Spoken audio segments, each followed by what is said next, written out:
I'd like to begin with a land acknowledgement.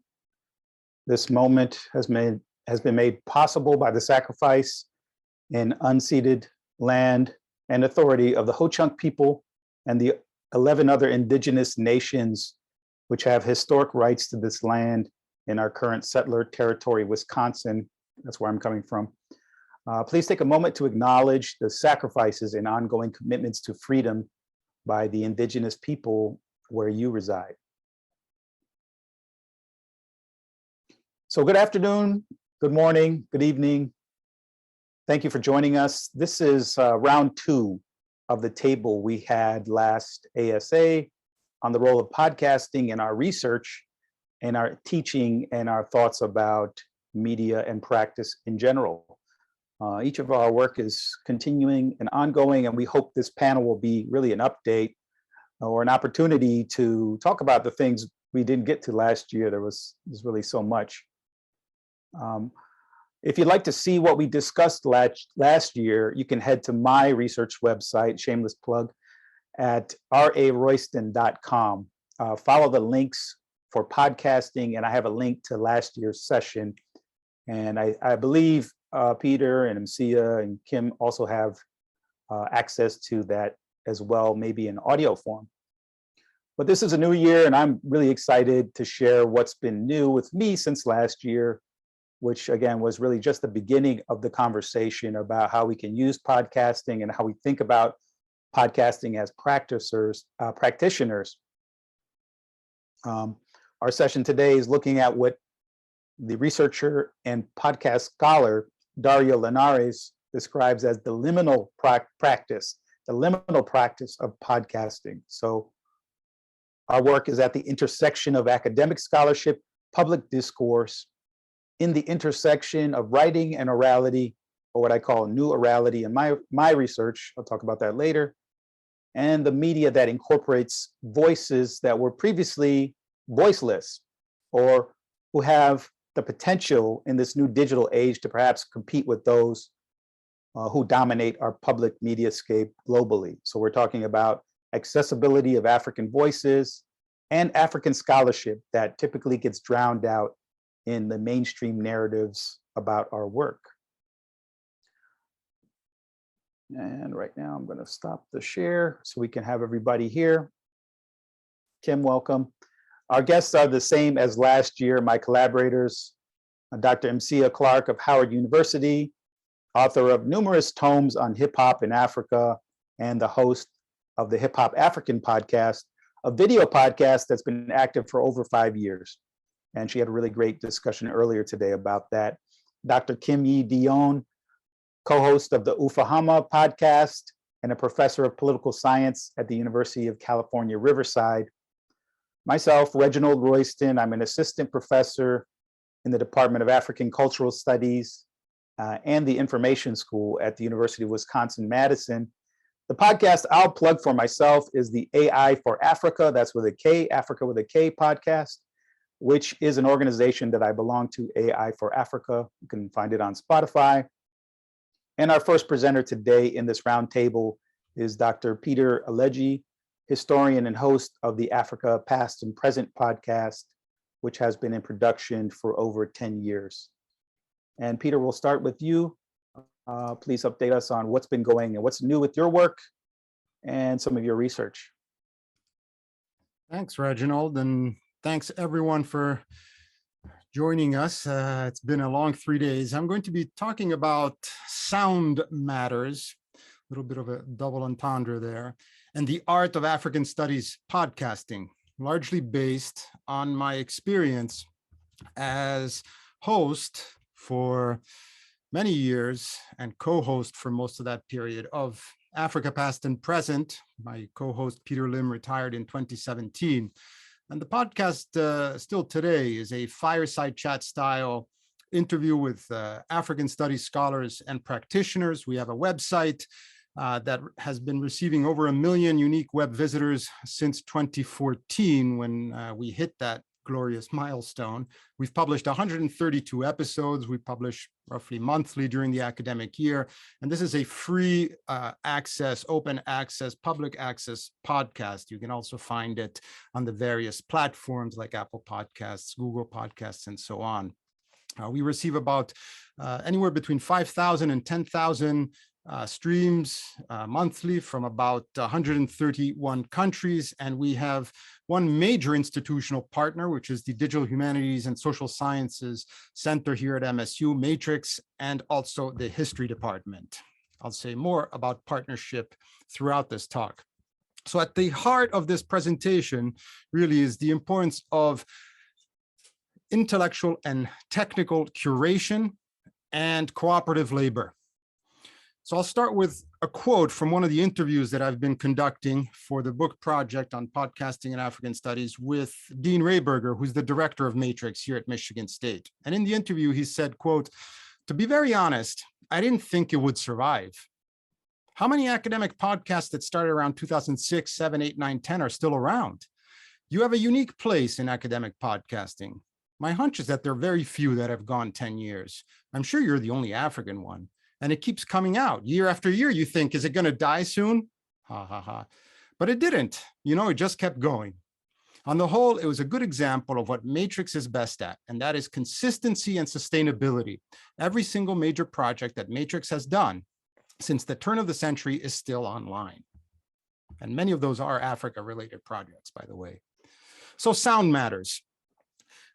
A big part of our cooperative enterprise, if you will, is the partnership between the hosts, Peter Lim and I, for most of the period that the podcast has been online, and the technicians. And so many of my interviews have been with producers, editors, recordists, and so on. Our first factotum was Scott Pennington.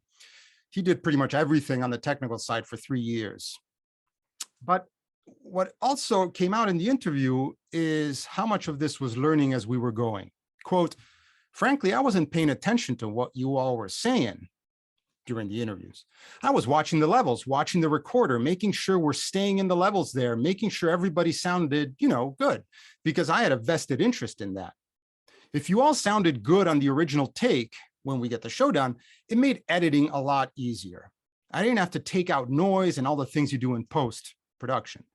I think there's a value to that original, to the authentic conversation between a couple of scholars. And I didn't want to interrupt that. Student workers have been absolutely central to the project. Annette Giannino, who now is a professional in media production in the Detroit area, was a recordist and sound editor with us from 2012 to 2013. And I spoke to her recently, and she said, remembering her work, quote, "It was very easy to create a conversation that was fluid because it started off so fluid and it was very natural. You guys had your nice intro set up that works perfectly. The music really puts you in the right headspace to listen and kind of think with a more African-centered viewpoint. And communicating with you about what we really wanted to focus on too, because we could cut parts out of the conversation if they didn't focus on what it was we were trying to say in the moment, which has helped me in my media production career to be able to focus when I do more documentary style work." Patrick Conway was a student recordist and sound editor for several years, and he is now doing a master's in library and information science. This was his first quote unquote real job. He said, "This was all new to me. It was all new. It was my first exposure to live mixing. It was my first time ever really recording anything than little class projects or stuff like that. It just evolved organically. So we found a way to make it sound better. We did the studio. That was a big leap for us. We did a lot more live mixing. I remember it felt like a huge step when we had a board and better microphones, and we wanted to assure you and Peter and the guests that nothing was really going to change. We were just going to make it sound a little bit better and make it easier for us and you." Andrew Zakerski, I caught up with him now. He's a high school music and band teacher in Colorado. And when we spoke, he thought back to his time as sound editor, and he said something I think very insightful. Quote, "I did more of the editing on the back end. I think what I brought to that side of it was my musical ear and sensibility. I think it helped me have a good year for the natural cadence of voice and speaking. I think the biggest thing that stands out to me was helping to get that new studio up and running a couple of years ago. Because I think listening back to older episodes of the podcasts, I listened to the ones in the new studio. That's where I interviewed Msia and Kim, by the way. And I think the ones in that studio just sound awesome. Maybe I'm biased because I helped to build it, but I do think it has really great sound. And we've been incredibly fortunate for the last decade to have Mike Greene fill all sorts of roles. And now he is the overall producer, but he's been a recordist and a sound editor. And he beautifully brings out the nature of the collaboration that makes Africa Past and Present possible, and I would argue sustainable. Quote, having Emmanuel, Andrew, Alan, Annette, Justin, Patrick working on this, man, I hope I got everybody. They really had an ear for those things.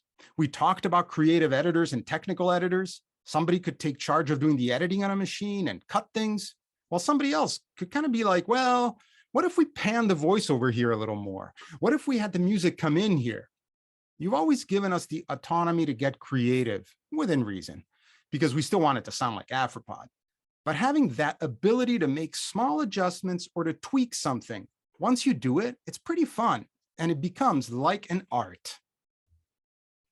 So speaking of art, in my interviews, particularly with colleagues and listeners, which includes hosts and simply podcast aficionados, I always ask them about what is the art of podcasting. And my most recent guest on the show, Marissa Moorman, professor of African Media Studies at Reginold University of Wisconsin in Madison, said this, quote, I like the ones that think about sound carefully and that capture sounds from places or the warmth or the scratchiness of somebody's voice. I like those sort of sound details. For me, that's part of what the medium offers and captures that other ones don't necessarily or don't get as thoroughly. I think of that as part of the art, paying attention to the sound. At Africa Past and Present, or for the Journal of African History, which recently launched its podcast, what matters more is clarity of sound quality. You want to reduce noise and things like that because it's really about the intellectual content or the exchange, the conversation. And of course, beauty is in the eye or the ear of the beholder, but there's something about format as well and the narrative arc. And this came out in an interview with Julian Chambliss, my colleague in the English department here at Michigan State, who's done many podcasts. His most recent one is the Reframing History podcast. And he said, quote, I think every podcast is an individual work of art. The art of the podcast, especially for academics, is just like the thing that drives you to write an article or write a book, right? That voice that you acquire while writing your written work is the same words that you acquire when you're making your podcast work.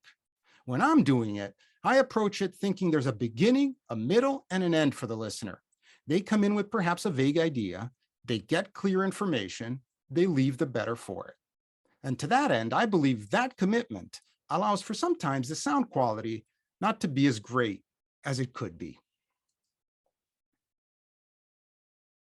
For Jonathan Earl, historian and chair of African and African American Studies at Centre College in Kentucky, quote, how I would think of the artistic is in what ways the podcaster, not only as expert, but also artisan, is translating analytical conversation and making it more accessible to a popular audience.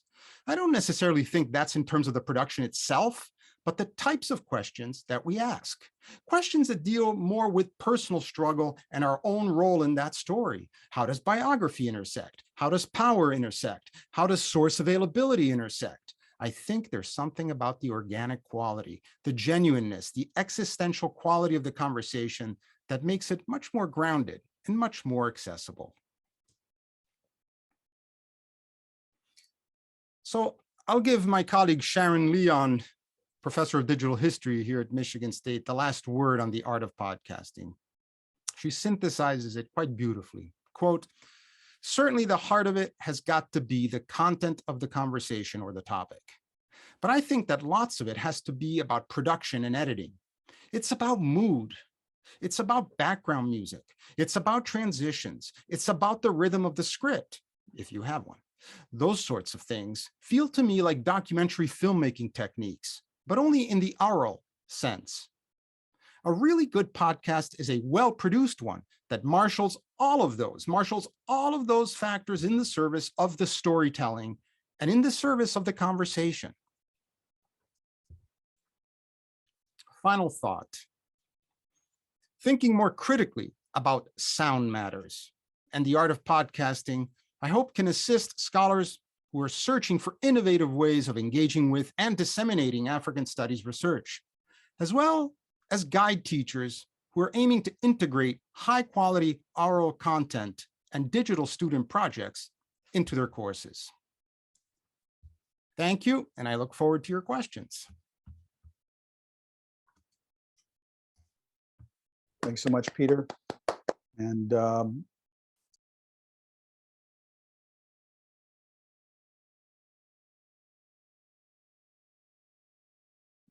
Reginold, you're muted. I'm back now, sorry. Thank you, Peter, so much. You can clap off mic or give reactions.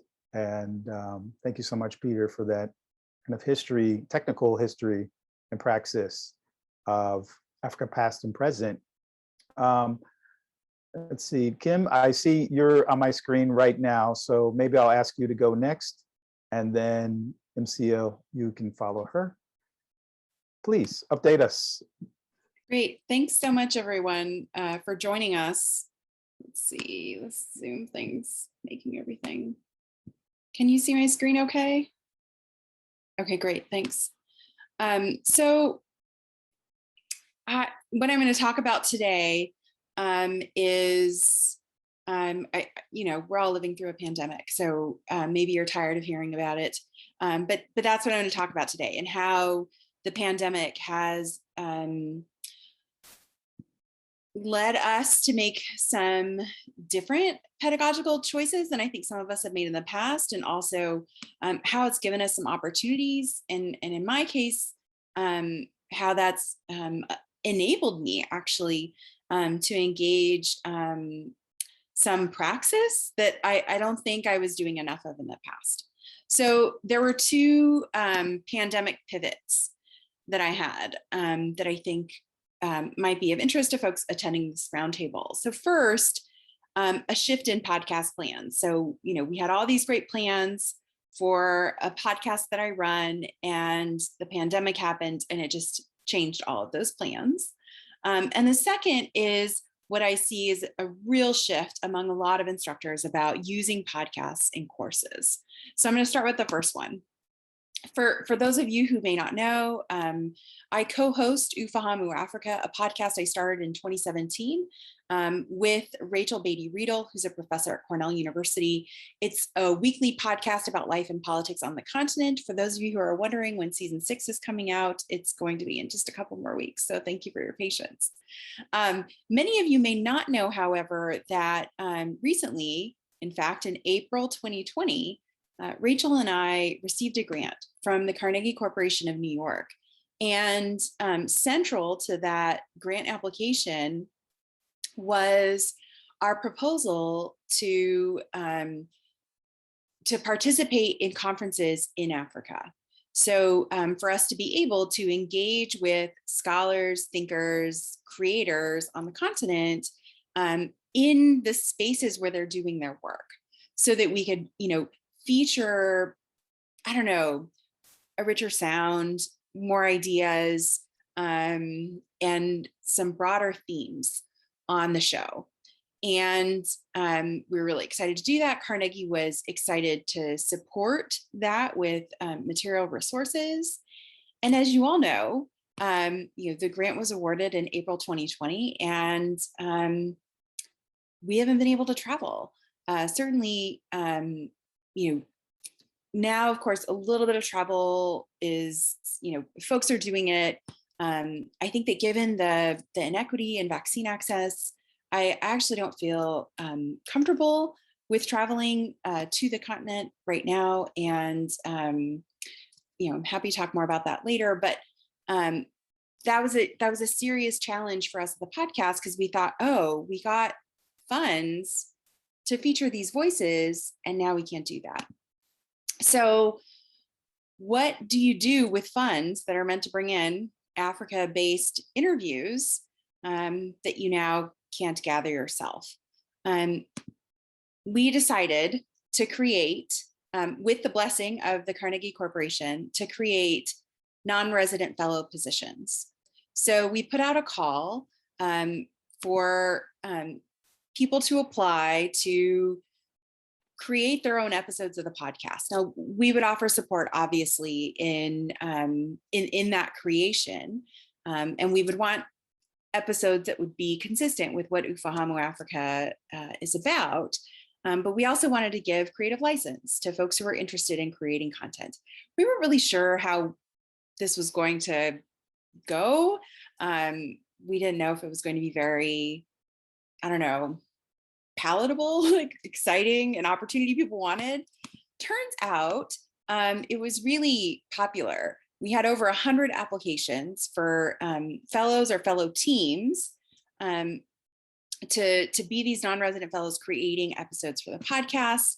And like I said, we're seeing this as us supporting these teams in trying to create their own content.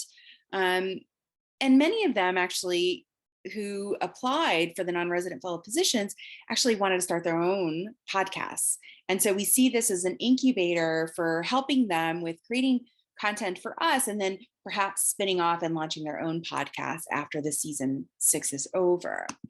Now, we expect that this will broaden the scope of issues covered. And in particular, we have one of our non-resident fellows is based in North Africa. And so we're hoping to get more North African content on the show. And she's actually in Sudan. And so, we're glad to know that she's safe, given all of the unrest and everything that's happening in Sudan right now and instability. But it's also, an opportunity for us to feature, what is it like to be a youth, living through this kind of really interesting political moment in Sudan. So we're hoping to feature more, but kind of stick to the mission of the show.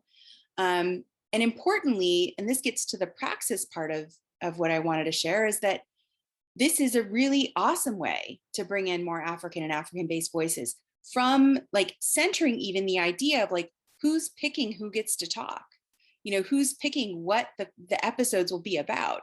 And that's really important to us at Ufahamu Africa. And it's important to me personally, as we think about, Ufahamu Africa's future. Now, the pandemic also, kind of moving to the second pandemic pivot, it also changed how many people saw podcasting as part of pedagogy. It normalized remote connections, right? So maybe you wouldn't normally, Zoom someone into your class pre-pandemic, but now it just seems natural to do that. It increased people's familiarity with improving audio quality. Now, when I have a guest on the show, I don't have to give quite a rundown about why it's really important for them to use a decent microphone, because they've listened to enough bad connections of other people on Zoom with bad microphones that now they know that it matters, how you sound. Now, it's not the same, obviously, as recording in a studio. I think that in particular, what Peter has done at Africa Past and Present, the sound quality of that is really quite unmarshaled. But even if you don't have a lot, if you have the cheapest version of Apple earbuds that they used to sell with iPhones back in the day, they're actually, really decent quality if you can't be in a studio and anything else. Also, the pandemic made available these many great online workshops, panels, keynotes. And I know because just in the last year, I've been on many of these things. And what's great about that is so many of them are recorded. And because they're recorded, you can, it creates a lot of content that podcasters can use, that instructors can use in their courses, right? If you're thinking of asynchronous material, or if you're thinking of, assigning, instead of a reading, assigning something to listen to, or to watch. These are great, great pieces to be able to do that with. Of course, I don't want to overstate, all the great things that the pandemic brought without talking about some of the pressures that it put on our time and our focus, right? People got sick. People got overburdened with work, and so didn't have a lot of time. Also, with everything going on, it's very difficult for many of us to focus. And being on Zoom, right, there's like psychological studies that actually show that this video engagement and like trying to see other people's reactions, and especially if you can't even see their reactions, right, all of that left us really fatigued. And this is one of the beauties about audio podcasting in particular, is that sometimes you can just close the screen and just listen, and that is less taxing sometimes than having to, especially live and video oriented engagement. So here we are with some podcast infused pedagogy, just some ideas of what I've done and what other instructors I know have done, assigning podcasts instead of some readings. We know that a lot of students are getting less reading done during the pandemic. So if you know that, but you still want them to learn certain content or theory, right? Maybe you can assign them a podcast episode that helps teach them that, instead of the academic article, perhaps, on which that podcast interview is based. Sometimes for asynchronous lectures, so let's say I have a class on Tuesday, Thursday, but I say Tuesday is always asynchronous, instructors will opt for podcast recording instead of video recording lectures. Who wants to video record an hour and 20-minute lecture? No one. And you know what? Students don't want to listen to an hour and 20-minute video recorded lecture, right? Attention spans are about 20 minutes for these kinds of things. With, even in person, students can only listen for so long to someone just talking, right? And so one way to get around this, right, is to assign videos to watch or assign podcast recordings in lieu of, a longer kind of lecture by a sage on the stage professor. And then what I've also seen is instructors creating podcasting assignments. So offering students an alternative method for demonstrating learning and or mastery of course material, right? You don't have to take a final exam to prove to me that you've really learned, all of the broad themes and some specific content from this course. Right now, folks have been doing this for a long time. In particular, Msia Kibona Clark, has some great incorporation of students on the Hip Hop in Africa podcast.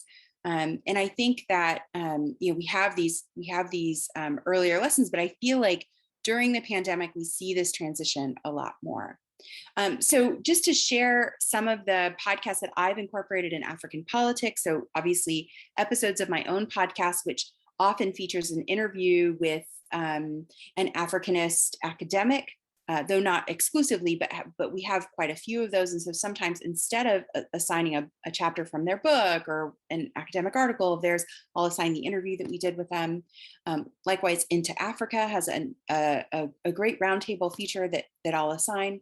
There's a new podcast, it's a video podcast that's animated that just came out in the last year called Leading Ladies. It's by the Women's History Museum of Zambia, and it actually covers the whole Zambezi region. So there's, a Malawi episode, is a Zimbabwe episode, really beautifully done, short podcast, but gives some great history on some important female figures in history, including important political figures. I did a blog on Twitter to ask, what other Africanist academics were using in their courses, and Sarah Rich Dorman also did one previously. And so this is just a collection of some of the podcasts that came up, in addition to those that are mentioned, of course, Africa past and present, but there's some that I had not heard of before, but seem quite popular, and I'm looking forward to listening to over this winter break, just putting in my podcast app and just like having them loop through, including The Elephant, The Horn, and South Africa, which a lot of folks were recommending. So I mentioned earlier that that Msia Kibona Clark has this like long history of using podcasting in her assignments for students, but also Carl Levan, who's a political scientist at American University, had shared that he had students break up into small groups during class to listen to a short podcast that provoked them. And they would have to look at each other instead of looking at their computers while they were listening to it. And they had to write a post describing another person's position on that podcast. Laura C., another political scientist at Colby College, she gives students a list of podcast episodes that they can choose from, and all of them are about social and political issues in African life.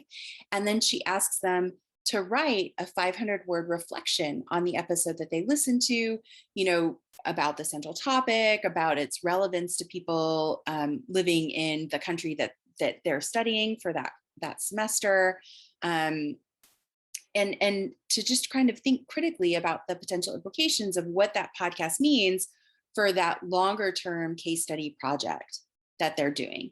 There's lots more, I'm sure, work that folks are doing on podcast assignments, but I think, I think for all the woes that the pandemic has brought us, I think that, we can also think about the ways in which it's forcing us to reimagine our pedagogy and to try to bring, our praxis into that pedagogy, and like really, especially as Africanists like myself, who are not from the continent, right?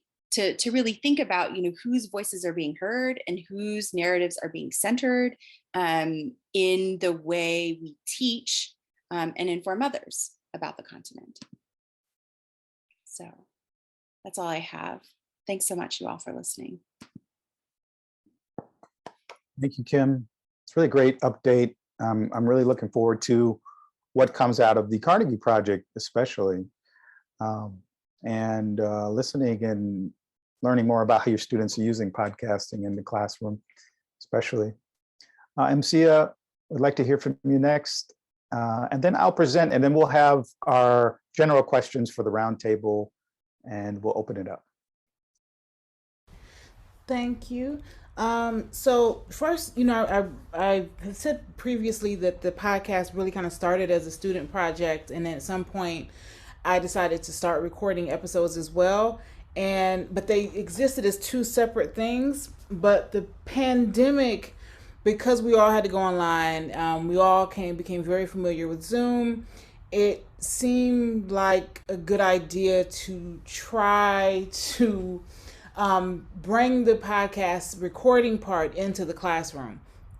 And so kind of one of the ideas, because my Hip Hop in Africa class meets in the spring, and it's a weekly class. It's from 5 to 7:30. And so initially it was, having the artists come to join the class the first hour, and I interview them, and the students would also be able to ask questions. They would be given the artist's name and information the week prior, and they would, have to listen to their music and come up with some questions. So it was also a way to, as someone who doesn't like teaching online, it was also a way to have artists come and kind of do guest lectures in a way that would not necessarily, that they would do without requiring an honorarium, which I knew I didn't have. I wasn't going to be able to give them, because we had artists come every week, and I just knew I wouldn't be able to get an honorarium for that, for any of them. And so it was like, okay, great, we can, kind of combine this. And it turned out to be a lot more than I expected. The students not only benefited from having the lectures and kind of hearing from these artists, many of whom were on the continent, and when they zoomed in, but they often had way better questions than I had, and they thought of things that I just would not have asked. And so it ended up being a really great discussion between the students and the artists. especially those artists who were willing to kind of talk about things that were, subjects that were more sensitive or controversial. There were a couple artists who kind of kept their, wanted to keep their image and all of that, so they really didn't get too deep or allow us to go too deep. But for those that did, it was really a great opportunity for the students. The artists also, I felt, enjoyed that recognition in an academic space that an academic space provides, and enjoyed the questions. So when I ask the questions, they understand that this is a podcast and they see it as press only. But the element with the students being there made it really kind of brought home the academic portion of this, and that their music was being studied in a university classroom. And it didn't help that, at that time, Howard, for various reasons, was, a lot of people associated with, Chadwick Boseman or, all of these others. So it was just like, that was also, a component that some of the artists kind of talked about, especially because we had one of the artists who came was on the Black Panther soundtrack. And so it was all of these things really kind of came together. The other thing is it was a partnership with Words, Beats, and Life, which is a local NGO. It's a hip hop NGO based in DC. They do a lot of programming with high school youth, but they also do workshops. So previous years, pre-pandemic, we had students do a graffiti workshop with Words, Beats, and Life. And so Words, Beats, and Life also kind of does some podcasting type projects, but I went to them and said, why don't we partner on this? That you all someone hosts from the organization. I'll ask the first round of questions, and then the students will ask questions. And it really kind of was great, because as I'm booking artists, I'm realizing that it's putting me more in the music industry, and I don't have experience with that. So Words, Beats, and Life, having them as a partner allowed me to, in a way, have some kind of shielding from some of the ulterior motives that come in. So we had a couple artists or a couple individuals who really wanted to have a whole bunch of their artists, week to week to week, from their kind of label. And it was, difficult for me to so I just said, well, we're doing this with Words, Beats, and Life. You should talk to them and see, and work this out. And as soon as I said that, they realized, well, that's probably not going to happen. And so it helped me not feel I was being overwhelmed by industry people, because it's just not my space. So that was great. Some of the negative parts about it was we also live streamed. Words, Beats, and Life live streamed on their Facebook page. Some of the negative parts were it was exhausting to do every single week. And so at one point I just realized I should not have done this every week. It was the class was 2.5 hours. First hour, the artist. So that the other part of that then was often it didn't leave enough time at the end. So even though technically the artist was only there for an hour and we were having an hour and a half, we never really started on time. There were times when the questions went long. We had a couple artists who had connection issues, and so we had to stop, and then they come back on. So we just found it just was not enough time to really get to the other content, to really kind of talk about the readings and other material and topics. And then the third is we were hacked. I had never experienced a Zoom bomb before, but one of the artists, when I sent him the link, posted it online. I'm going to be, tuned in to the Zoom link, come on Zoom. And so it was out there in social media. And at that point, by the time I realized what happened, I had asked him to take it down, but by that time the Zoom link was already out. Because we typically tell people who are not in the class that they can watch the live stream. And so we got hacked, and it was, graphic and ugly, and so we had to stop the recording, and I had to restart it. And so after that we had people register, which I know a lot of faculty do in other universities. A lot of people do that anyway. They have their students register, they have other ways. So that was a good lesson for me, because I had, again, never experienced that. And the students were okay. I was a bit worried that they were going to be, because we had one student whose job was to be the co-host, to let students in, to if anybody had unmiked and didn't, were kind of disrupting, they would mute them. And I felt so sorry for it, because the way it happened, it's just, I don't know if you've been on a Zoom call when it happens and they just kind of come out of nowhere. And so he's trying to mute people, trying to remove people. And he was like, I just couldn't. And I just like, don't worry. It was nothing you could do. There was just really nothing. Once they got in, they were in. There was nothing we could do. So I felt a little bad for him, because he felt like he didn't do his job. But aside from that, we're going to try it again, just not every week. We're back in person. And so we're right now trying to figure out a way to do it, whether it's every third week, we do the online with an artist, or we're just trying to figure out. So we're talking with the Words, Beats, and Life again to figure out how we can do it. So I did want to show, I have a 2-minute clip of mostly focusing on some of the questions. So the sample of some of the questions. Some of the students were from the continent. Some of them were actually on the continent when they were online. So it was a very interesting conversation. So I'm just going to, is this the one? Yeah. Oh, I gotta make sure I'm doing sharing sound. Okay.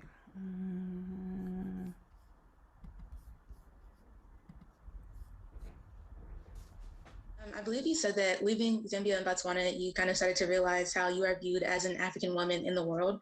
I was wondering how that image of maybe what other people think of you influences the way that you portray yourself, whether it is in the style of clothes and prints you wear, or how you do your hair. So positively, definitely in the clothes I wear. The way my hair, for one, was kind of a huge thing in Australia. The whole Afro or braid art was a huge thing, and it's definitely from home. The tribes at home do this all the time. So for me, it was like that I see as beautiful, so I'm going to do that. And specifically curious to know about what kind of relationship your music has with the religion you practice. It's very rare that rappers claim to be religious unless they are rapping about God or something spiritual. And so I wanted to know, has being religious limit the extent of your music, what kind of style you follow, or even the words that you choose in your songs? That's a great question. Within my music, I choose not to curse. So I keep my music clean, because I feel like I don't have to curse, because I'm supposed to be a wordsmith. So there are so many words. So that's how it impacts me. Really admire your work in music and find it to be really inspirational as someone who also struggles with mental illness, and have gotten that in your music and found it to be very empowering. I just wanted to ask, how do you think your experience with mental illness enrich your lyrics and music, and what advice would you give to others, or someone like me who wants to transform their trauma into art? All right, okay, that's a beautiful question. I was diagnosed with severe depression. Backtracking, I think it was about my childhood. I grew up in a very abusive background. My father was an alcoholic of nerds. I used to see him beat my mom, and then that translates to school, and you have confidence issues, and you get bullied, and so on and so forth. I actually have a question about a recent scandal that happened with DJs from Homeboys Radio. Okay. Shafi, where you from, Winnie? So my dad's from Sudan, and my mom is from Uganda, but I go to school I went to high school in Nairobi and prep school. So I went to boarding school in Nairobi, and then I went to high school here. So it's kind of where you at now? I'm in Lovington. Okay, you're in Nairobi. Wow. I'm in Nairobi, yeah. You're over there. I can see your house. All right. So those are just some clips.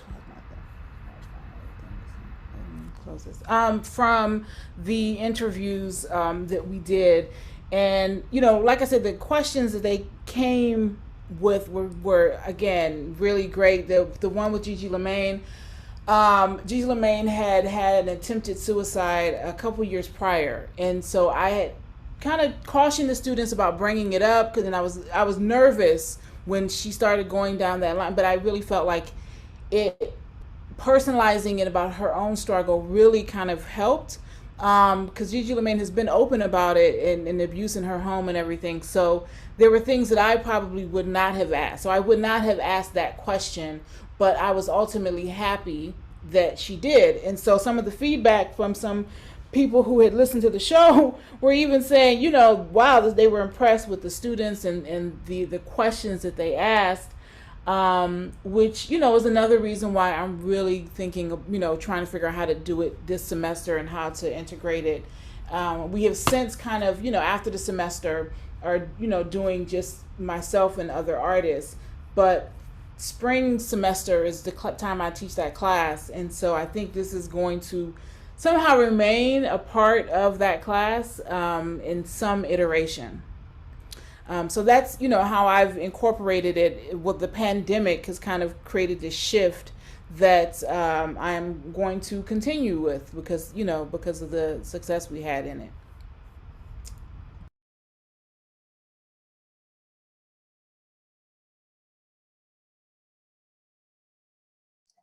Thank you so much, Msia. It's really vibrant, beautiful discussions happening there in your classroom. I'm really excited to see more of that.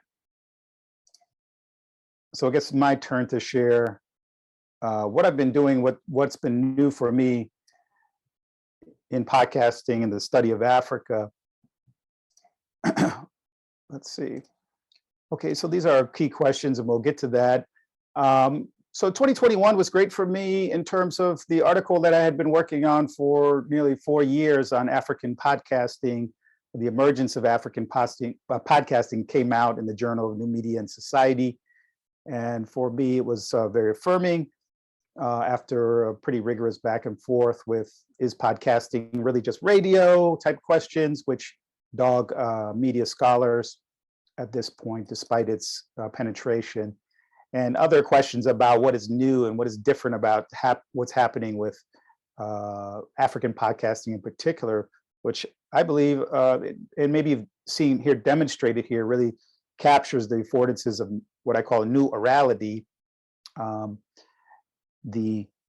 if you will, the oral aesthetics and material effects of sound embedded in digital practice, as well as digital tools. And then I had a great conversation with Dario Linares about this. I mentioned him earlier, sorry, in his concept of podcasting as a form of what he calls liminal praxis between, let's say, public scholarship, public discussion really, and elite scholarship, between elite media voices and people who are emerging in any mediascape. And I think that's particularly true and relevant for the African mediascape as well. As you can see now, my research started in 2014, and I put a bookend at the first phase of it in 2018, which also happened to be the year that Spotify really began to roll out podcasting on their platform, which made it, you know, in some ways much more accessible. You can see this is a Spotify roll as I search for African podcasting. When I started searching in 2016, really on Apple, Stitcher, other medium, at best I could find 50 podcasts that were coming from Africa or stating that they're African as such. Now, literally, there are thousands. My last count was over 1,500 podcasts on Spotify alone. And that was just, I think it was 2 years ago I made that count. So there's really been a flowering of podcasting on the African continent since 2018. And what we have seen are new platforms emerging and new voices emerging to do the work of creating an African narrative in this digital media, and perhaps also kind of claiming the vibrancy of African orality in this new digital media. One example would be the African Podcast Fest or African Podfest, which launched in 2020 with the African Podcast Day, and now they're on to 2022. They've been doing a roadshow throughout the continent. Though the group is based in Kenya, they've also developed this kind of inventory and database for podcasts that are about Africa or concerning Africans, including the diaspora, or produced by Africans born on the continent who are living abroad now. And so that's a growing database, over hundreds of podcasts that are being produced right now. And you can go to their website and check out what they're doing. Oops, sorry. So at the University of Wisconsin-Madison, where I teach, we have a long tradition of research into oral history, African oral literature, going back decades here, and much of the work that's been known either from Teju Olanyan or Jan Vansina or Harold Shoaib. I've begun to update in my own teaching and research. I have a course called Technology and Orality in Africa, where we really start with these fundamental questions about what consists of literature, and how the African traditional culture and traditions and practices have really been a vibrant form of literature per se through the eons. But while we're doing this deep history, talking about Ruth Finnegan or Orele, part of what I have students do is engage in a discourse about contemporary, to watch and critique contemporary African podcasting. For me, that does two things. One, it brings their conceptions and their relationships with Africa to the present, right? So while many students may be attracted to our courses, thinking about this kind of frozen in time oral tradition or Africa locked in the past somehow, I immediately immerse them in all the controversies and exciting things that are happening on the African continent through contemporary African podcasting. So my students have to kind of select an African podcast to write about, to critique, and we engage in, from an art and practitioner point of view, what would be described as close listening and also a crit session, right? So my students, if you can imagine, are sitting in a classroom. We're in person at University of Wisconsin-Madison, and they're masked, right? So obviously that is creating a barrier and heightening fear and anxiety about connecting with each other. So one of the ways I thought we would overcome this in the physical classroom is to view a critique session that students run and produce themselves through Zoom about a contemporary African podcast. So here I have two students discussing young African entrepreneur, and you can see they're in the kind of their intimate space in their bedrooms, and talking about what's interesting about this podcast, how does it relate to African orality and digital and this kind of traditional African orality. During last year's semester where I taught this course, that was facilitated as an asynchronous session offline so that students could come and critique, let's say, a first-person video that's a student produced around podcasting, around a particular podcast. So they, again, selected a podcast and then did their critique, and then students would follow up in an online discussion group, commenting about what was done well, as well as the content about the podcast itself. So we're getting exposed to a range of ideas about Africa, critiquing each other's technical capacity as producers of media, and also critiquing podcasts themselves, which lends well to their final project, which is the creation of an audio text. I'm not going to call it a podcast. I might call it an audio essay, in which they have to use the materials from our course to discuss and advance the questions of orality in podcasting and African podcasting. So that's the majority of what I want to share in my discussion today. Again, as I've seen since 2018, we've seen a huge flowering in podcasting on the continent. From my perspective, what we can look at on the major platforms. And there's been some good research. Matthew Hodap from Northwestern in Qatar has a great article on Not Another African Podcast, and talking about its role, not another African literary podcast, not another African book podcast. That article talks about podcasts as paratexts and the relationships to texts themselves.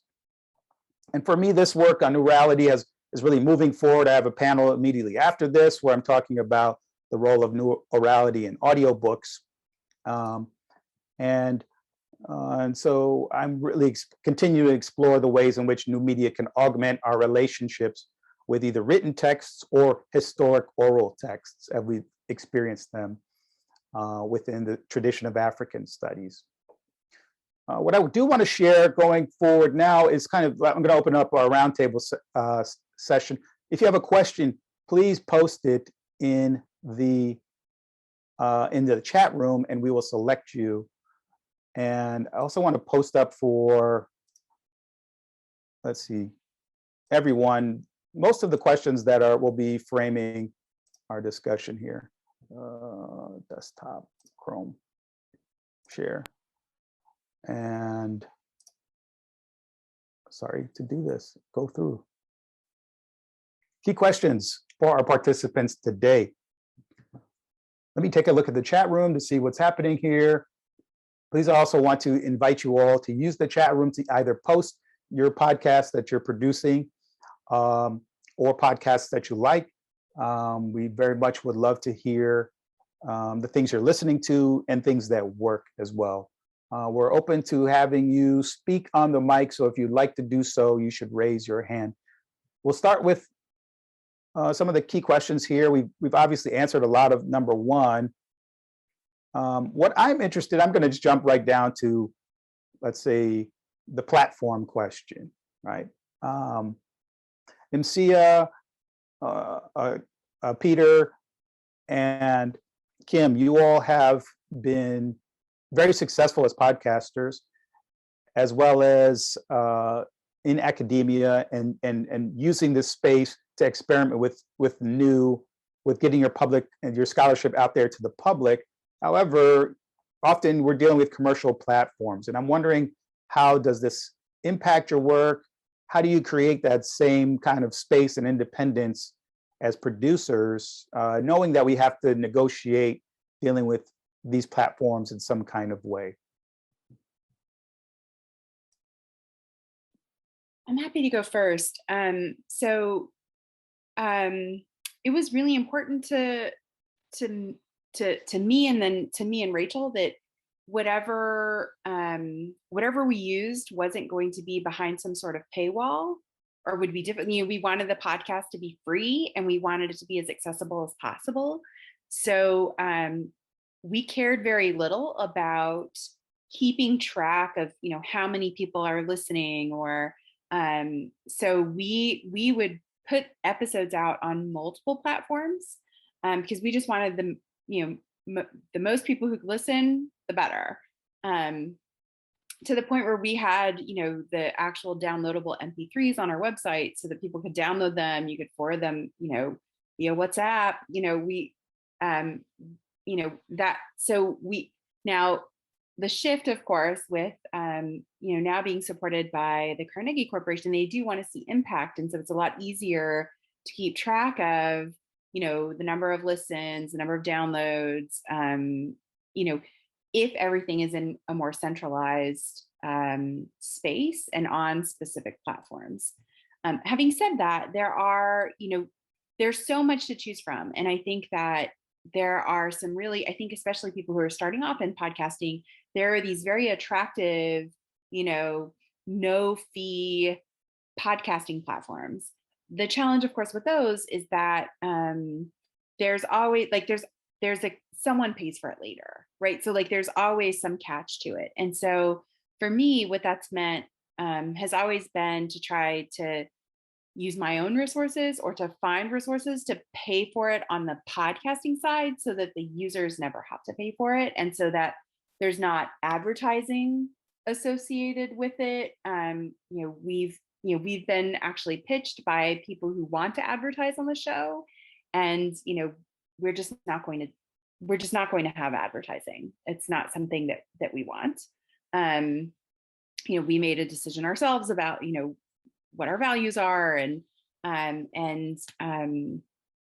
Yeah, I mean, I've read enough Walter Rodney. I'm just not going to buy into the advertising on our podcast. So I think that, and if folks want, specific suggestions, our producer has spent a year researching potential platforms, and the most cost-effective most cost-effective platform for us that did not limit people's accessibility is called Buzzsprout. And that also helps with things like editing and post-production, social media promotion. It's not expensive, it's not cheap. So I would say you probably spend about $200 a year to host a podcast on their platform. There are cheaper options like WordPress, where you could do it, but it doesn't have all the bells and whistles, and I'll leave it there.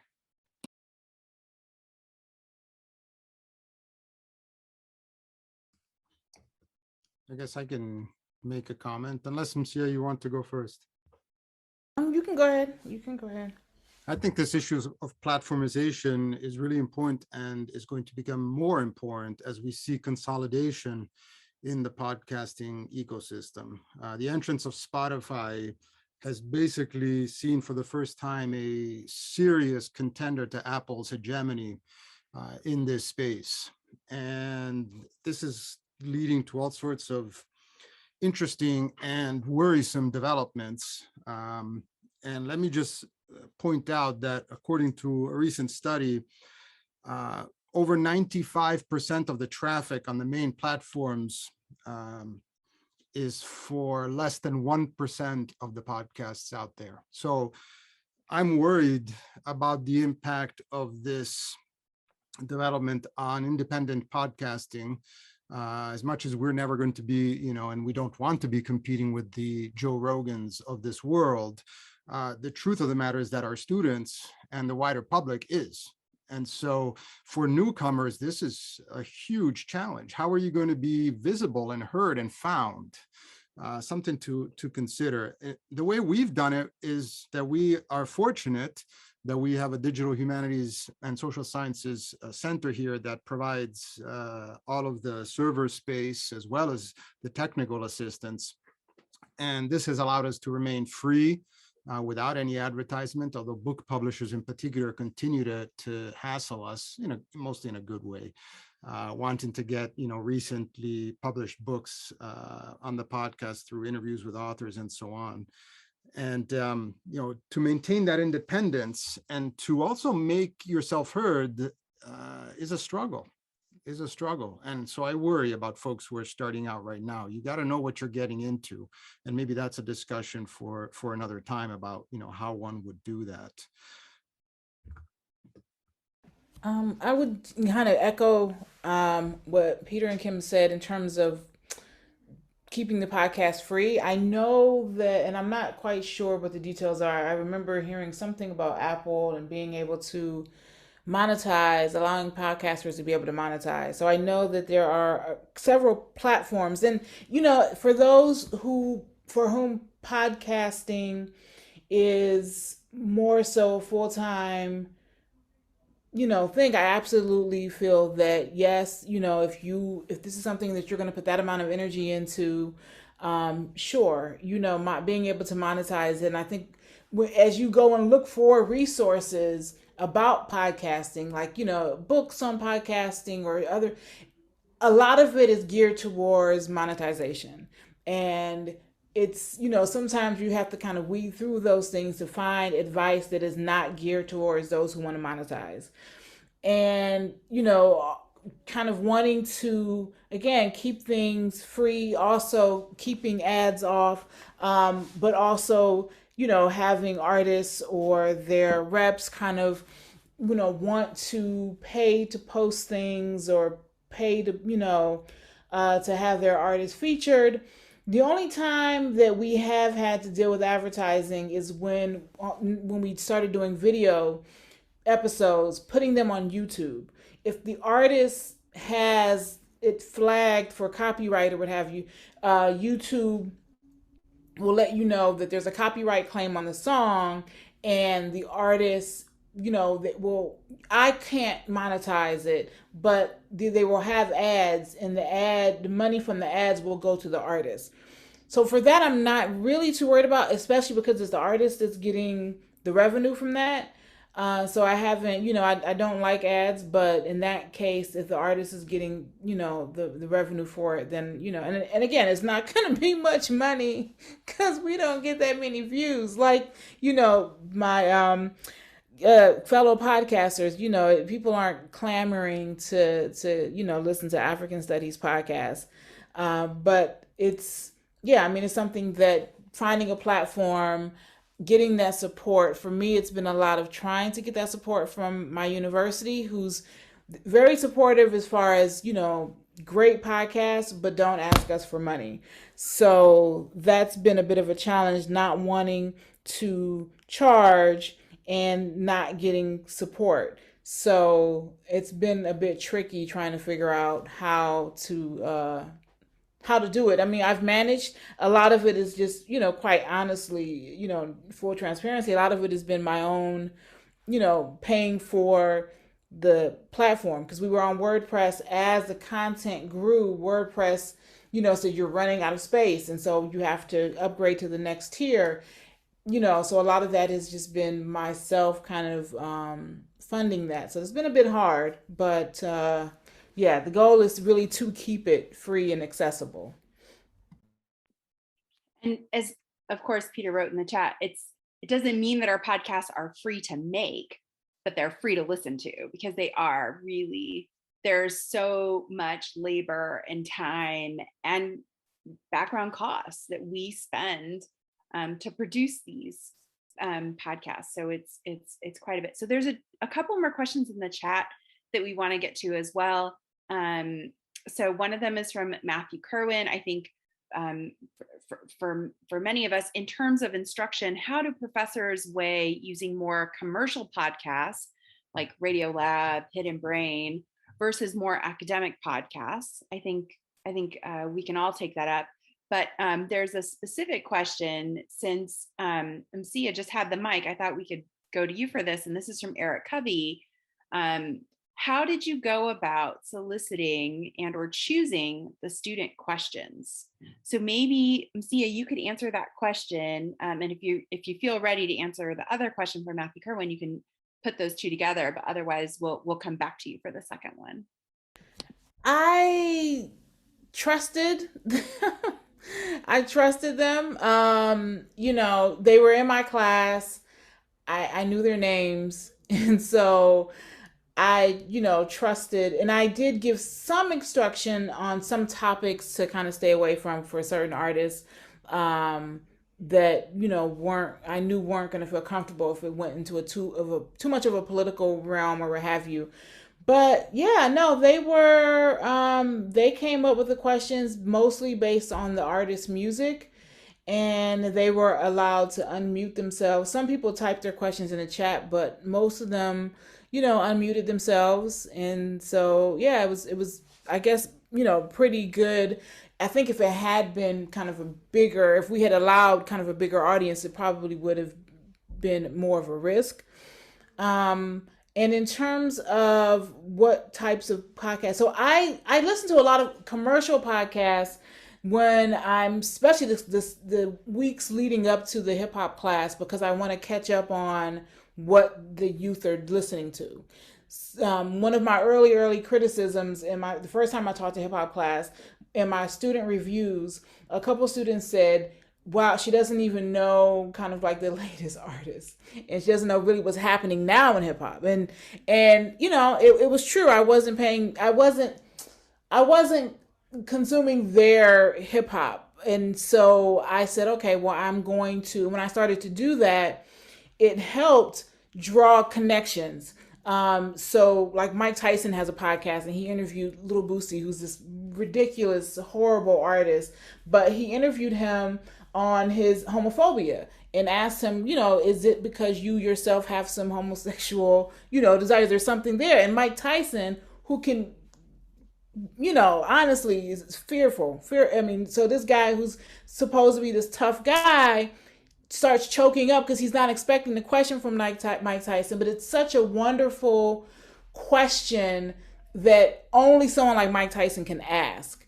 And so I've, I assign that to my students to kind of have a discussion around homophobia in hip hop. And, Little Boosie's got this kind of argument with Little Nas X, and I only know this because I'm listening to to these things, and I can't name a song of his, but I know that he had this interesting conversation with Mike Tyson. So I think it's trying to have things that they are listening to and reaching into their world, and then trying to connect it with this other world. And that's kind of how I've been able to kind of bring those together. I could say that many of my students, there was an interesting panel earlier in the week where some of our TAs at UW-Madison, as well as a collaborator at Michigan, talked about their intro classes. And that really the majority of some of our students now are STEM students who are kind of grabbing Africa credits as something to broaden their worldview, which is fantastic. But they don't have a strong position in the humanities or social sciences. So what I've found is using these podcasts, not necessarily mainstream or let's say BBC. Sometimes the BBC has great content. Sometimes RFI has great content pertaining to Africa or DW, right? But these are really crucial ways to get them kind of up to speed on the discussions that are happening around Africa. What are the contemporary issues, right? So like this question around, like, are you either, how relevant is what we're talking about in the class to what's happening right now, is a way to not just shorthand it for the student, but also to keep you engaged in that discussion as well. I'm going to back off, let somebody else answer.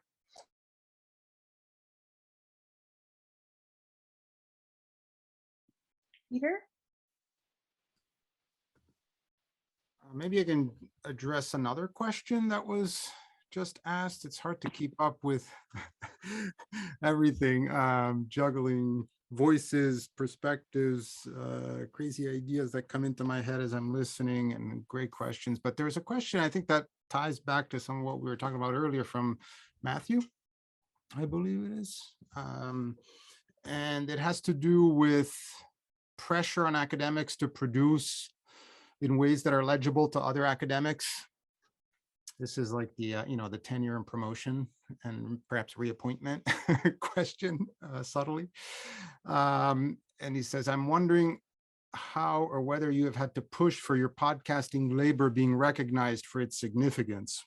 So stepping away from sort of, the space where we have radio first programs that have a podcast version or commercial podcast, stepping back into indie podcasting and academic podcasting within that is a really important consideration because of the time and effort. And I know with Kim and Msia and Reginold, we've talked about this a lot because we've had to deal with this in our own work lives. And it is something you should consider very seriously at the outset. And one thing is, if you were in a space where your colleagues have a low opinion of anything that's not the most orthodox way of doing our work, then I would strongly urge you to rethink it until you get perhaps promoted and tenured. Because it's just going to stress you out, add anxiety, and potentially generate conflict and distract you from the other criteria that your institution has for those very important benchmarks. Now, if you're in a place where actually people are more open-minded, or even lucky like I am to be in a place where digital humanities is embraced, that's a different story. At that point, really, what you often have to do is explain, which is, I think, a fair thing to do, is explain to your colleagues who are not familiar with this world, with this way of operating, And it's not just older folks, by the way. There are a lot of young people that I work with who are very old-fashioned. So it's not an age thing necessarily. And explain why it is that what you're doing is valuable, number one. Justify it, which I think is entirely reasonable and a legitimate question for you to tackle. And then also compare it to something else that you're doing. So for example, I had to have this conversation years ago, and I said, you know, we put book reviews on our annual reviews and on our resume without even thinking about it. And they're not peer-reviewed scholarship, right? We do grant evaluations and Fulbright evaluations and all these other things. We do plenty of work that's not peer-reviewed. So the fact that the podcast is not a peer-reviewed piece of scholarship doesn't mean that it's not an important part of your professional portfolio. And then also, you know, public dissemination of knowledge is, I think, an ethical responsibility. You know, it's not something, we don't just produce knowledge for the 5 of us who are, you know, working on our area. We're producing this knowledge to, you know, to be engaged with and to be challenged and to be used, recirculated, refashioned, right? So podcasting, I think, is a great way to do that. It's a form of public scholarship. And I think that's a useful way of, quote unquote, selling it. And, you know, for years, I used to put it in service. And then I stopped. After 3 or 4 years, I said, no, I'm still doing this and I'm getting better at it. I like to think I'm putting it in my professional activities. This is, you know, related to research. And so don't be afraid to do that. You know, let your colleagues know that you are working assiduously on this, and it most definitely should count. I see people putting, you know, talks at the Rotary Club in their annual review. Okay, if we're going to play that game, then you better take my podcasting seriously, or we're going to have some interesting conversations. But it does get complicated. So that's a long-winded answer to a very, very important question. And maybe others have their thoughts on it from different institutions and different perspectives. Yeah, I'll add to that. So it really does depend on the department and the institution. So I've had, I don't know, experience working in 3 academic departments, right, across 3 different institutions. And the first place that I worked was just like, there was no way they would ever count something like this. And in fact, they would count against me, that I would be wasting time on something like this because it wasn't real scholarship. And that's all they cared about.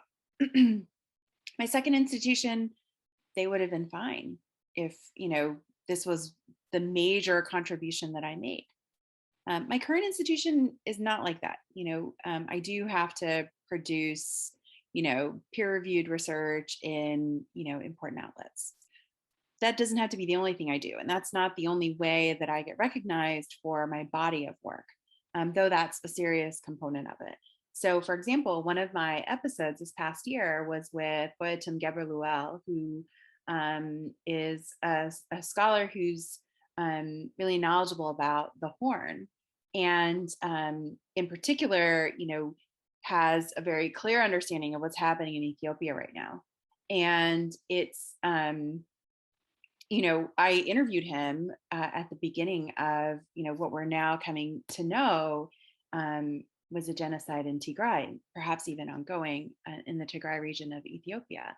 And that interview then got picked up by a popular podcast, right? So Foreign Policy Podcast contacted us and said, we'd really like to take this episode of yours and repackage it as one of, you know, in this podcast that we do. Would you be okay with that? And so something like that, I can say, look, it's not just me in my closet, you know, recording something to like 4 people, including my mom, you know, like there's this other audience. So I think that when you have those other opportunities, you can. I want to recognize though, my colleagues in the creative disciplines and the performance disciplines, like they are the ones who have actually done a lot of fighting on my university campus to make sure that creative activities are recognized as scholarly products. And so the way we go through our promotion and tenure system, you know, there exist places for me to put this. So I'm grateful to that. I also wanted to say one more thing about popular podcasts. I do use them because often they feature academics. So for example, one podcast that I use a lot, not for an African politics course, but for a course I teach on ethnic politics. So it's the whole world, not one continent, but 6. And that's Code Switch, which is a podcast about race. It's not just about race in the US, right? So but they regularly have academics on the show, but those academics have to speak to a national public radio audience, right? A really broad audience. And so I think that there are, just like most, radio outfits would do, Afropop Worldwide, beautiful sound, features a lot of great academics on their show. And it's a popular podcast, but I love to assign episodes. Or sometimes I just start class with I'll just turn on an episode of Afropop Worldwide when I arrive to class early so students can listen to something interesting. I saw that Usaina Ali had their hand up. Would you like to ask a question?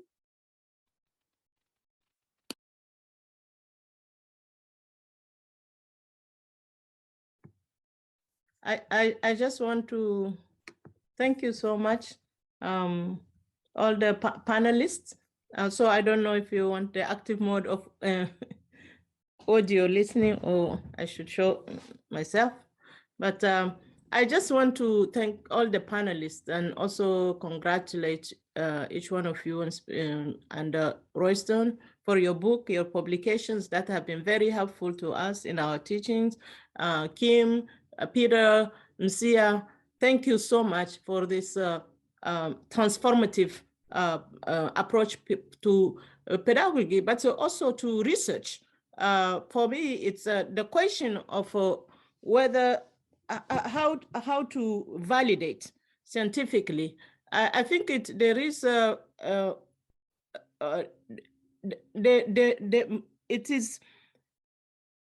is an imperative, as we are talking about decolonial thinking, decolonial methodologies, and ethics, to look at your wonderful contributions as scholars in the media studies, in different fields using podcasting, to expanding really the gaps in a curricular approach, in a research approach, in methodologies, and also the ethics of solidarity with Africa-based or underprivileged communities who usually their voices don't get spaces in our academic spaces to be heard, and to also engage the future Africanists, the future diaspora studies scholars and community actors, legislators, to understand by doing what I think is in Peter's presentation, or Kim or Msia or Reginold, when you say active listening. For a long time, Africans and people of African descent have not been listened. So now when the youth are given the opportunity, the artists are given the opportunities to present their critical thinking about the African conditions or the diaspora conditions, I think you are doing a great service to research, to understanding, to politics, and also to modes of engaging with Africa and the diaspora. So to me, it's like it's incumbent upon every scholar who are in the seat in evaluating, in promotion and tenure committees, to rethink what does it mean to ethically engage such kind of works that actually expand our understanding of the subject matter that we are studying, so that Africa is not only in the margin or the diaspora, but are just what one of the earlier panels have said, Gunde that it's a source of intellectual life. It's a source of engagement with us, all right? So this whole idea of being preoccupied with critical orality and critical listening to African people of African descent is very central to the project of decolonizing the academy, not only in the US or in the global north, but even within the African continent as well. So now you are by producing this digital archive, you are giving the possibilities of colleagues also on the continent and in other diaspora spaces to decolonize scholarship practices, pedagogic practices, and modes of presenting knowledge and modes of making it valid within any scientific platforms. Thank you. Thank you, Dr. Aladu. That was really reaffirming and really challenging. Thank you. I feel like you're a champion in our corner, and you've made me think about this in some new ways as well. One thing I wanted to say, amid the podcasts that I started looking at early on in 2014, even prior to that, what I noted in my research was kind of lack of discussions of African orality or African folk culture, and African traditional vocal practices, whether those be in riddles or proverbs. I didn't see a lot of that, right?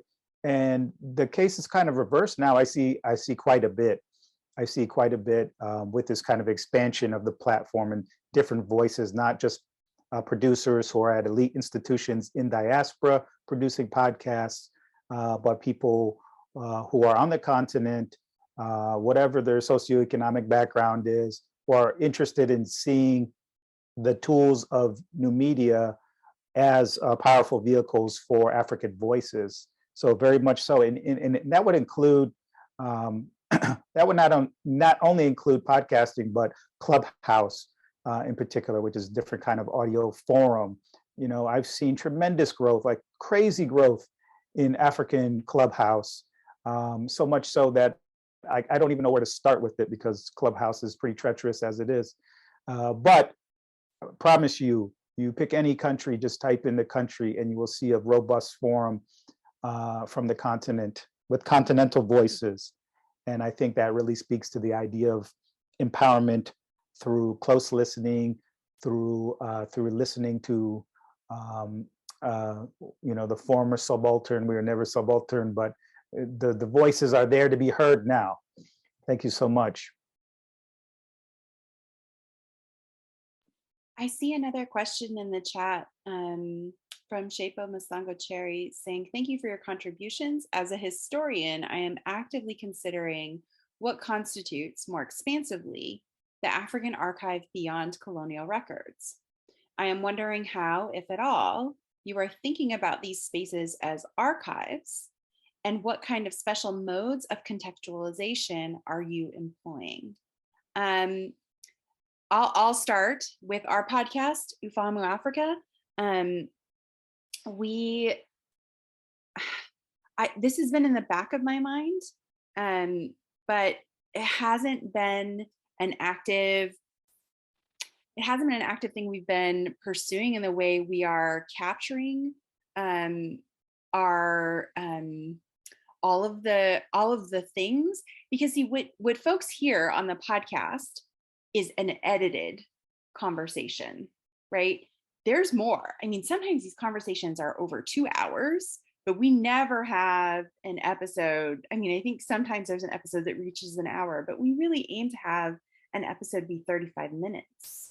So there's a lot that gets cut out, but I never throw away the interviews, because especially like season 1, season 2, these were like my friends. And I want to like go back and imagine, what was it like to talk, I can imagine I'm sitting in the home of, oh my gosh, I can't remember his name right now, Zambian economist, Greene Chelwa. I'm sitting in his home in Cape Town. His wife has just made us dinner, and his baby is like toddling around, and I'm trying to ask him questions about, Africa having an economics problem.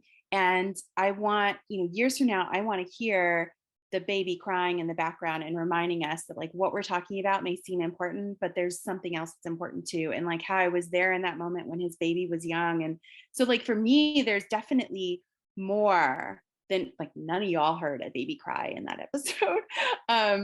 But also, so one thing we are trying to do though to help with accessibility, but also for helping students who are trying to do, collect information is we've started transcribing all of our episodes. So so in addition to having an audio version, now having a text version of the episodes as well. That is a very labor intensive effort. Thank you all who want to make machine learning suggestions to me. We've tried that. It really is like, it needs like real humans to do the work. And that's important and expensive labor. And we are paying for it and we're doing it.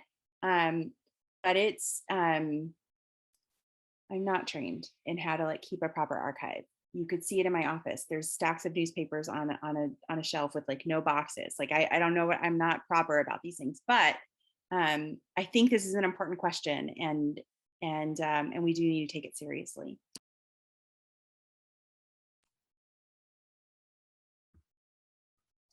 Yeah, Kim, I'll turn my camera back on. Yeah, why not leave the baby cry? And I'm curious, right? We kind of maybe you want to hear the background sounds. I feel like I heard the soundscape in some of your interviews, Msia, right? I mean, that's a certain kind of flavor and knowledge and information, right, that we should have. Also wondering, and I put this in the post as well, like, as we download this and it becomes available to ASA, I would love for somebody to cite this talk, in a way that that would be, not just, of course, I would say, they can actually see a transcript of it or go to the link, right? I think we need to see that more. I mean, really, our archive is the world, really. So, and we have some great ways of documenting it now. As the resident historian, I guess, on the panel, I'm very intrigued by the question that Seppo put to us. If I could just share a thought on that.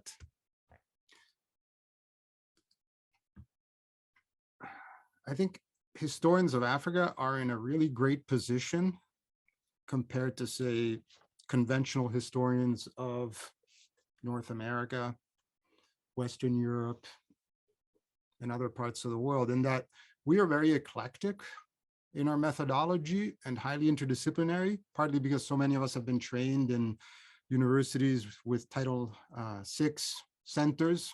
So we're comfortable using the ethnographic method. We're not scared of theory. We love and embrace and learn from oral history. We work with material culture, with photographs, etc. That is not true for a lot of other historians, particularly in the global north, I would argue. So, I think we are quite well positioned to go beyond the colonial record, if you will. But on the question of podcasts as archives, it goes back partly to what I was saying before about sustainability, that what our podcasts do, which I think is so valuable, is our websites function as online archives that are accessible by everyone anywhere, as long, of course, if you have the privilege to have access to the internet. You don't need a lot of bandwidth for audio. You do for video, but not audio. And I think all of us are sensitive to the access issues that the digital divide poses for us. And not just, by the way, between the African continent and, say, North America, but also between, say, rural America and urban America. There's some, and even portions of urban America vis-a-vis suburban America. We have worked really hard and spent money of our own to make sure that those repositories are there. I think they also archive something that rarely gets represented in what we do, and we do a lot of in our working lives. And that is the kind of hallway conversations that all of us enjoy when we meet face to face at say ASA or our own other disciplinary, professional association conferences. Where are those documented? And yet, that's where we get ideas for books, for articles, for grant proposals, and goodness knows how much more.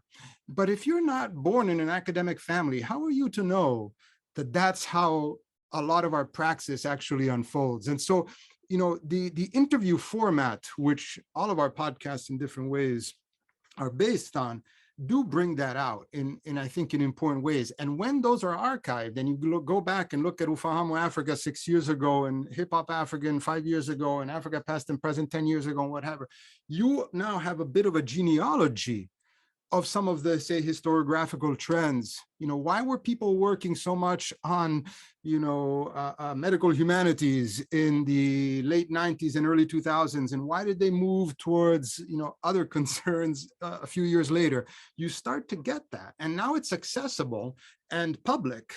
And I think that's a really important contribution of the podcast as archived knowledge and as archived academic tradition.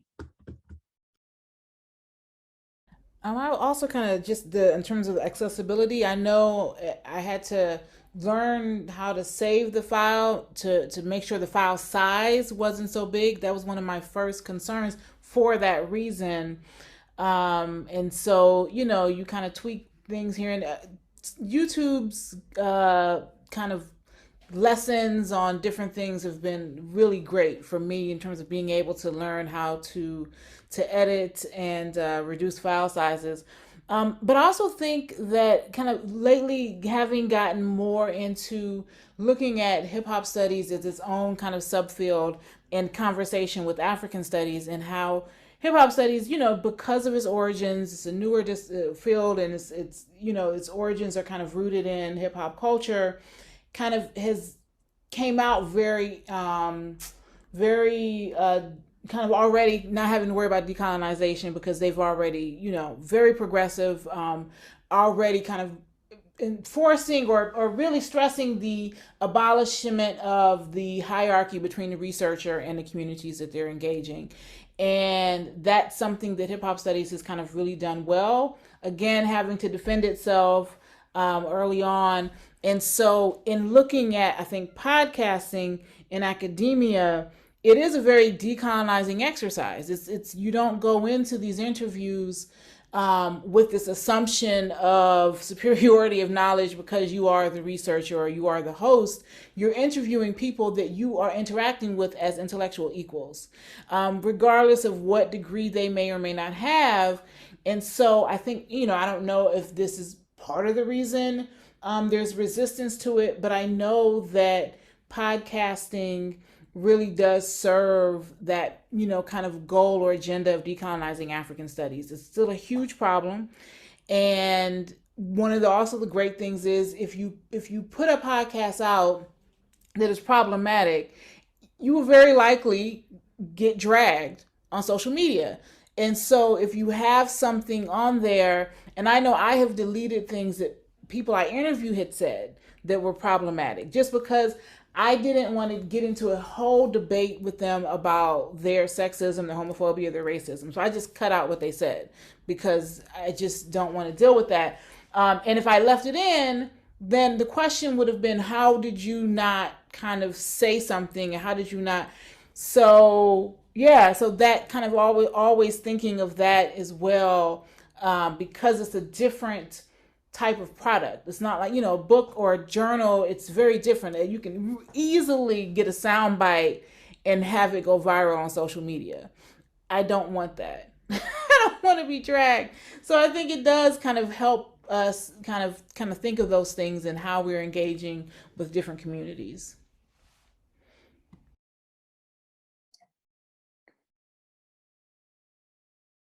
I don't see too many questions here, but I want to ask a question about, now we're seeing some great podcasts posted to the chat. So please make sure you see those, copy them. What about audiences? Where are your audiences? How do they talk to you? Academic, otherwise? Kim, you mentioned you're on you got distributed or you got interviewed because of your podcast, right? I'm curious about audiences here. Yeah, so I think,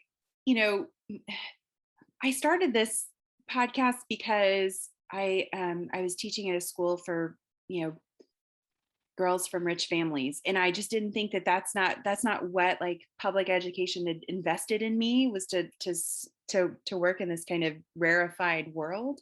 And so I was imagining, someone anywhere who, maybe they weren't even in college, they wanted to learn more about Africa. And so I thought of our audience as broad.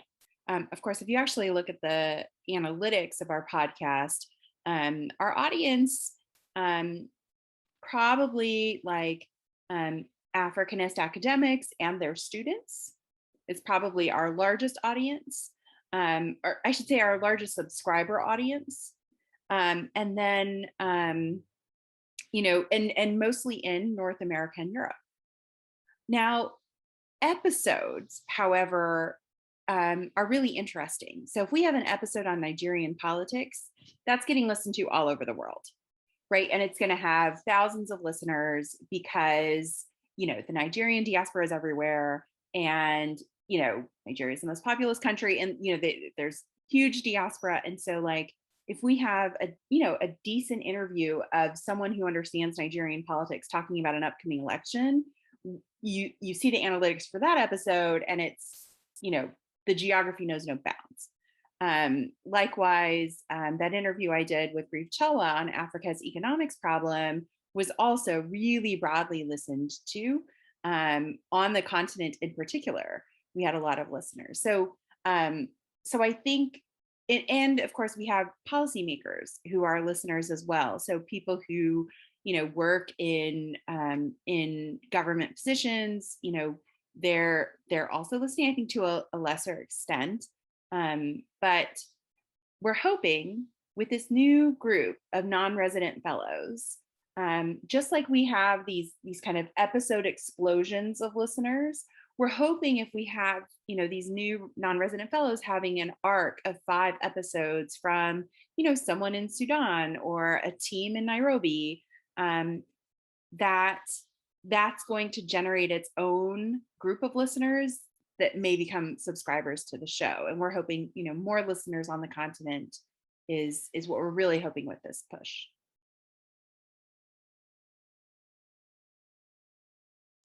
Okay, we've only got 2 minutes left. I'll sign off and I won't talk to anyone, but I will say, let's just do a lightning round. If you want to say where your audiences are from quickly, or if you want to shout out podcasts that you're listening to. I listen to Talking Ghana and the AI for Africa podcast with a K. That's the one I'm involved with. All right.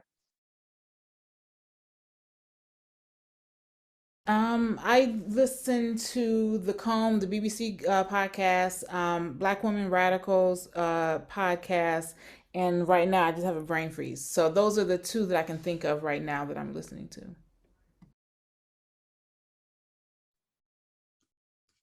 I guess my closing remark is I just want to thank everybody for the excellent discussion. And if you're interested in integrating podcast content or podcast student projects into your courses, I have a lot of resources and ideas that I'm perfectly happy to send your way. So email me at alegi@msu.edu and I'll be happy to share those. Thank you, everyone.